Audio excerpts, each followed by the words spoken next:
In this episode, a man tries to sell me a shirt, I drive very fast in a crowded van, and discover that Kenyans call pipe, pipe.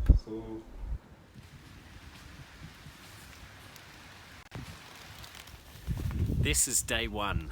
I arrived yesterday, got my bearings, had a good sleep, and today I'm at Kayambethu Tea Farm. It's just an absolutely stunning place. It's about 30 minutes out of Nairobi at an altitude of 2,000 metres with this misty rain that comes in that makes it like an Eden. And during a blackout last night, we had this great conversation with Jacob, our friend over here, surrounding what exactly is the language that you describe chimney piping in over here. And it would appear that it's known as ducting because they use it for commercial kitchen fit-outs. And so part of being here on the ground is to iron out some of those confusing elements and so that we can actually get a good product. Due to the rain and being stranded without transport, I'll explain that one later, I decided to go for a walk to get the feel of where I was staying and try and find some lunch. It turned out to be rather a long walk. I just caught a lift in the back of a Land Cruiser down to the main road and just stepped off here because there are a whole lot of people on the corner. I haven't quite made up my mind where I'm going yet, but we'll see. So I'm attracting a lot of attention walking along this road because one, no one really seems to walk, and secondly, I'm very different, if you know what I mean. These tea fields are just staggeringly beautiful. It's like mown grass out there, and it just goes on covering the hills. Okay, so I've just arrived at Thavu for some lunch. It's been quite a long walk, but we're here. And I really wanted to do this because I feel it's important to get a picture of what it's like to live over here. And I think travelling on foot and seeing how people live and how they buy and travel and sell gives you a really good understanding of who people are in a community. Everyone has a phone, everyone has access to the internet, everyone does electronic transfers using phone credit. The system is highly advanced from a technology point of view. Lunch arrived. This is the sizzle beef with side of chips. Look, this is green at its best. Here's a glass reusable Coke bottle. Just fantastic. I was based out at Limuru, so I decided to catch a local means of transport into the city to pick up the laser cutting.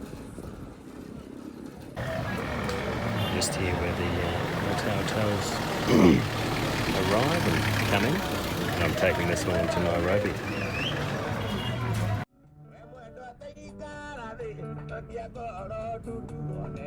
And it's just really fun to drive along and see the local shops with names like Lakeview Resort that overlooks rather a large puddle, and the fact that you have these tiny little shacks selling internet that connects you to the world.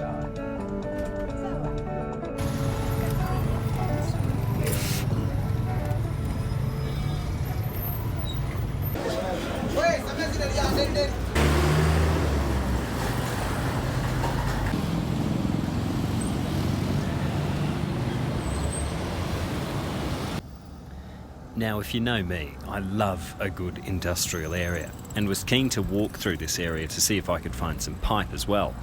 But various people, enough, had said that the industrial area in particular in Nairobi was quite unsafe, so better to catch an Uber. Almost there. No worries.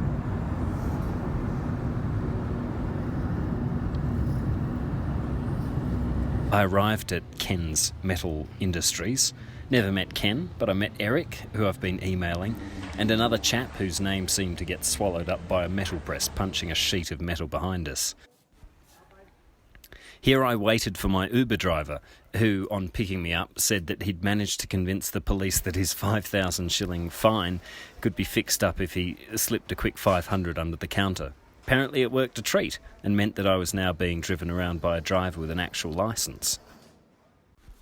And here we have the final laser cut pieces. The next stage was to find some pipe, so we went to the local junk shop, and you can get a lot of things from this shop, but no pipe. One of the impressive things you could get was a chip maker. And it turns out that if you really want pipe, just ask a guy, and he makes it for you. About 400 shillings. So this pipe is made out of a sheet of tin. It was just a plain sheet of tin. And I went and had somebody who is able to fabricate it so that he can be able to make this particular joint here by knocking it with a piece of metal. Oh, that's great. And once he prepared both edges of the sheet of tin. Then he rolled them in so that he can be able to plug them inside each other, and then knock with a metal bar to frighten up the seal. Great. I'm looking forward for it doing a great job. That's great. Maybe next time we'll work with the guys. Yeah. Go down and see them. Yeah. Yeah.